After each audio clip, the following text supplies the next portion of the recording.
Oke, kita lanjutkan kembali ya. Ini untuk membuat file baru di dalam project yang sama ya. Tinggal dibuatkan nama filenya. Nama filenya ya. Misalkan kita buat latihan.cpp ya. Extensionnya harus .cpp. Oke, save. Ini akan ada keterangan seperti ini, diklik OK saja. Oke. Nah, ini akan terbentuk nanti filenya ya. Dia akan isinya tampilannya kosong. Yang tidak yang harus ada di dalam setiap file ya, yaitu using namespace yang ini ya. Using namespace integer main ya, kurung awal buka sama kurung awal tutup ya. Itu yang pasti. Dan return, ada returnnya cukup satu aja, nggak apa-apa, returnnya kebanyakan ya, returnnya cukup satu aja. Oke, kemudian ini isi perintahnya di sini ya. Kalau untuk membuat file baru, oke ya. Kemudian kita balik lagi ke latihan kedua. Untuk latihan kedua ya, di sini adalah perintah untuk penugasan ya, operator penugasan. Untuk operator penugasan ya, kalau di sini kita punya dua variabel M dan variabel N yang masing-masing punya nilainya. Yang variabel M itu nilainya 5, kemudian variabel N nilainya 7. Nah, baru di sini kita buat kondisi ya. Kalau misalkan kalian belum belajar ya, contohnya seperti ini. Kondisi atau syarat itu akan dilaksanakan jika sesuai atau jika syarat tersebut sesuai, kemudian nanti akan dijalankan ya. Jika tidak, maka dia akan melihat kondisi yang setelahnya. Ini kan ada 3 kondisi. 4 kondisi. 1, 2, 3, dan 4. Jika syarat yang pertama ini tidak sesuai, maka dia akan menjalankan syarat yang kedua atau kondisi yang kedua.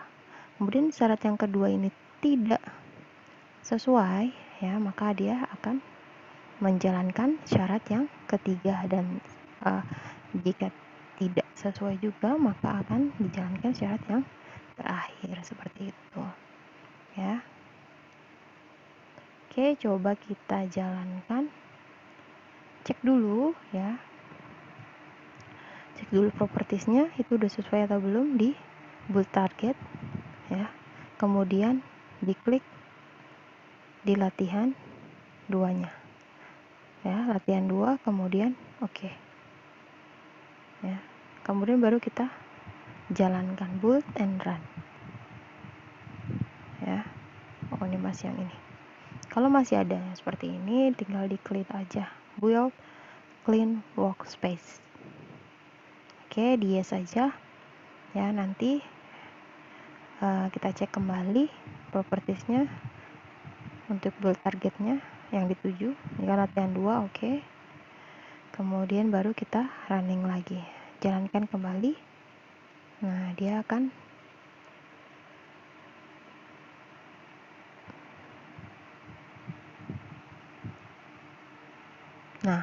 ini yang akan dijalankan ya. Nilai 5 kan nilainya 5, itu maka yang akan dijalankan tidak sama dengan, berarti kan yang kedua yang dijalankan, ini syarat yang kedua yang dijalankan. Nilai 5 tidak sama dengan 7 ya, maka yang dijalankan adalah kondisi yang kedua. Kalau syarat yang kedua terpenuhi ya, maka akan dijalankan syarat yang kedua. Jika tidak, maka dia akan menjalankan syarat yang ketiga dan seterusnya. Oke, coba saya ganti ya nilai dari variabelnya. Misalkan saya mau buat sama nih, mana nih yang akan dijalankan? Misalkan ininya 7 ya. nilai variabelnya M adalah 7, N juga 7. Coba kita jalankan kembali, kita simpan, kita build lagi, build and run lagi. Nah, yang dijalankan yang mana? Syarat yang mana? Syarat yang pertama, ya. Syarat yang pertama yang akan dijalankan. 7 sama dengan 7. Ya, syarat yang pertama yang dijalankan. Oke, kurang lebih seperti itu untuk latihan yang kedua. Sekarang untuk latihan yang ketiga sama buat file baru lagi. Ya, saya buat seperti ini biar videonya tidak terlalu panjang. Ya, jadi kalian biar cepat mengerti.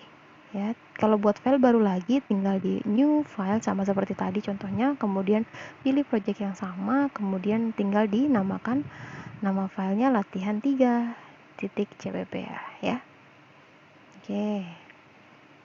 Kita buka dulu latihan 3-nya. Kalau tadi operator penugasan ya. Kemudian di latihan 3 ini kita buat operator increment dan decrement, penambahan dan pengurangan ya. Di sini kita punya dua variabel A dan B, masing-masing punya nilainya. Setiap variabel itu sudah ditentukan nilainya. Nilai A sama dengan 10, nilai B sama dengan 5 ya. Ingat, kalau menggunakan keluarannya printf berarti kan dia mempunyai format yang akan ditampilkan. Kalau nilainya adalah angka, biasanya tuh menggunakan atau pemanggilannya menggunakan %d atau %i ya, seperti itu. Kemudian untuk formatnya ini adalah untuk pemanggilan dari variabelnya ya, atau nilai variabelnya si %d ini, kemudian A adalah variabelnya. Ini format dari si nilainya. Kalau nilainya adalah yang tadi saya bilang nilainya adalah angka, berarti %d atau %i ya. Kemudian yang kedua ya, ini menggunakan perintah A++ ya. Sama, kalau nilainya angka berarti makanya menggunakan %d. Kemudian ini adalah nama dari si operator si incrementnya ya, operator penambahannya. Kemudian yang kedua pemanggil lagi variabel A-nya. Kemudian yang keempat itu dia memanggil variabel B-nya ya. Ini adalah si nama variabelnya, yang di belakang sini adalah nama variabelnya. Variabel, kemudian operatornya apa? Operator pengurangan. Kemudian ini adalah variabelnya. Sama seperti itu ya. Oke, kita jalankan. Ingat, kalau keluaran printf itu harus pemanggilannya menggunakan format ya. Ingat di pertemuan sebelumnya ya. Kemudian kita jalankan saja. Tapi ganti dulu ya untuk build targetnya nih, menurut targetnya. Build target, kita masuk ke latihan 3.cpp. Oke, coba jalankan lagi. Kita clean dulu tadi biar yang tadi dibersihkan dulu, kemudian build and run.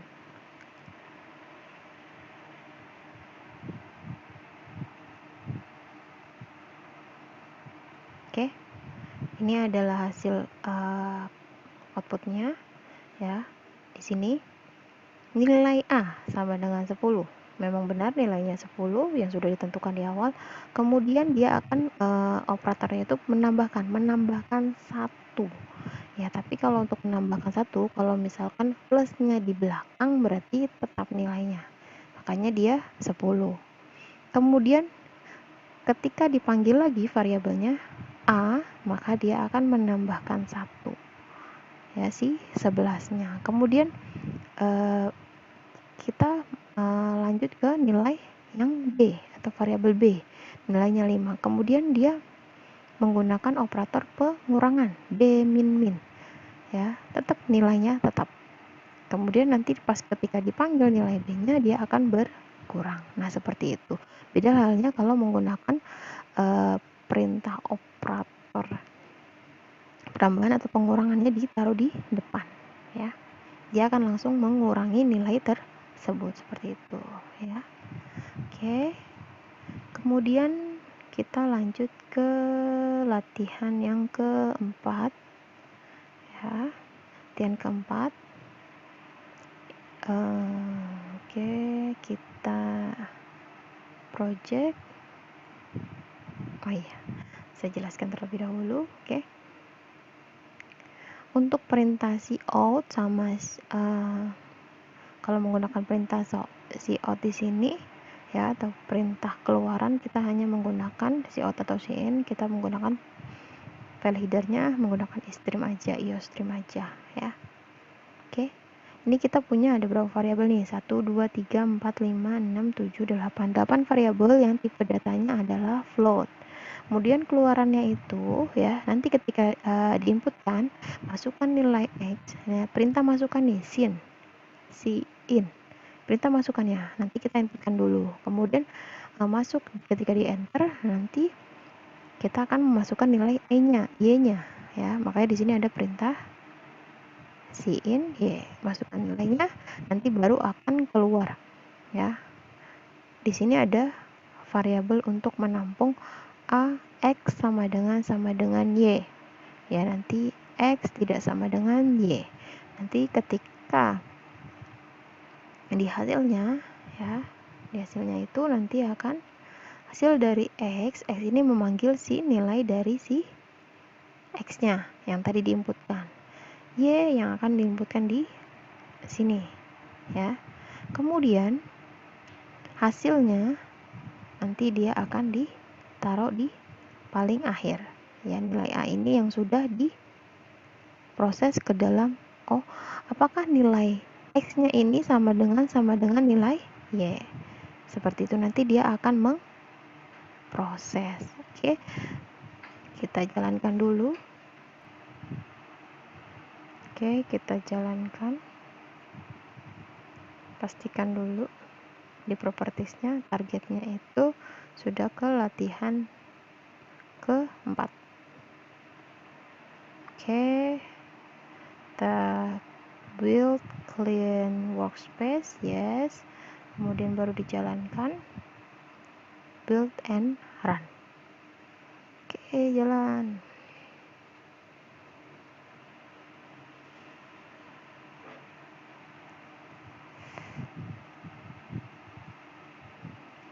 Oke, masukkan nilai X yang saya bilang, ya. Sin itu perintah masukannya. Perintah masukkan nilai X itu misalkan saya mau kasih nilai 8. Di enter kita masukkan nilai 9. Oke, di enter kembali, nanti akan keluar hasilnya. Nah, ini yang tadi saya bilang akan diproses, nilai 8 itu sama dengan 9. Nanti akan dihasilkannya itu nilai 0 berarti salah, ya, atau false. Kalau nilai 1 berarti benar. 1 itu true, 0 itu false. 0 itu salah, 1 itu benar, ya. Coba kita bandingkan, ya. 8 sama dengan 9. 8 sama nggak sih dengan 9? Enggak sama, berarti nilainya false atau salah. Kemudian 8 tidak sama dengan 9. Ya, memang benar 8 bukan angka 9, berarti nilainya true, gitu, ya. Seperti itu. Kemudian, ya, 8 lebih dari 9. Enggak dong, kan harusnya 9 yang lebih dari 8. Berarti nilainya false atau salah. Nah, ya, seperti itu, ya. Oke. Nanti kita lanjut ke latihan 5 dan 6 ke video setelahnya. Oke, terima kasih.